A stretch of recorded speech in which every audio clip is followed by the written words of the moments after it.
कोमल अपने माता पिता की एकलौती संतान थी जो बहुत नाजों से पली बड़ी थी। कोमल पढ़ाई में भी एक होनहार छात्रा थी। कोमल का सपना था पीएचडी करना, जिससे वह अपने नाम के आगे डॉक्टर लगा सके।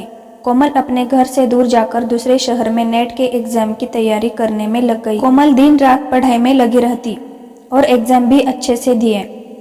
कोमल के नेट का पेपर देने के कुछ दिन बाद ही उसके पापा ने उसकी शादी तय कर दी थी। नेट का रिजल्ट आया, उससे पहले ही कोमल की शादी भी हो गई। शादी के 2 महीने बाद जब नेट का रिजल्ट आया तो सभी उसका रिजल्ट देखकर अचंभित थे। कोमल के चेहरे पर खुशी की लहर दौड़ पड़ी और उसकी आंखों में खुशी के आंसू आ गए।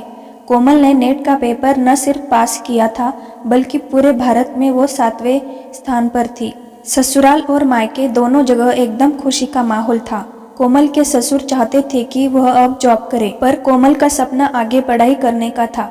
वह पीएचडी करना चाहती थी, जिसके लिए उसे कुछ वक्त के लिए ससुराल और पति से दूर अलग रहना था। कोमल की अच्छी रैंक की वजह से अलग अलग यूनिवर्सिटी से उसके पास एडमिशन के लिए कॉल आने लगे। उसे रिटन टेस्ट देने की भी जरूरत नहीं थी, सीधे उसे इंटरव्यू के लिए बुलाया गया। कोमल की खुशियां ज्यादा नहीं रही और उसके ससुर ने सारी उम्मीदों पर पानी फेर दिया।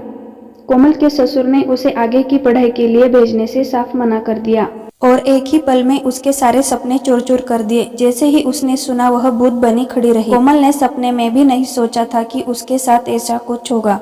जब यह बात कोमल के पापा को पता लगी तो तुरंत कोमल के ससुर से मिलने उनके घर गए। कोमल के पापा इस बात से बहुत क्रोधित थे और बहुत समझाने पर भी कोमल के ससुर नहीं माने तो उन्होंने कोमल को अपने साथ लाने का फैसला किया। कोमल के पापा ने कहा, यदि आप लोग कोमल को आगे बढ़ने से रोकते हैं तो मैं उसे अपने साथ ले जाऊंगा और वहीं से वह आगे की पढ़ाई करेगी।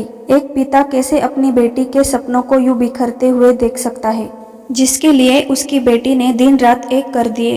कैसे वो उसे हारते हुए देख सकते थे। कोमल के पापा का लिया हुआ ये कठोर कदम सुनने में सबको बुरा जरूर लगा। लोगों ने ताने भी दिए कि वह अपनी बेटी का घर उजाड़ रहे हैं।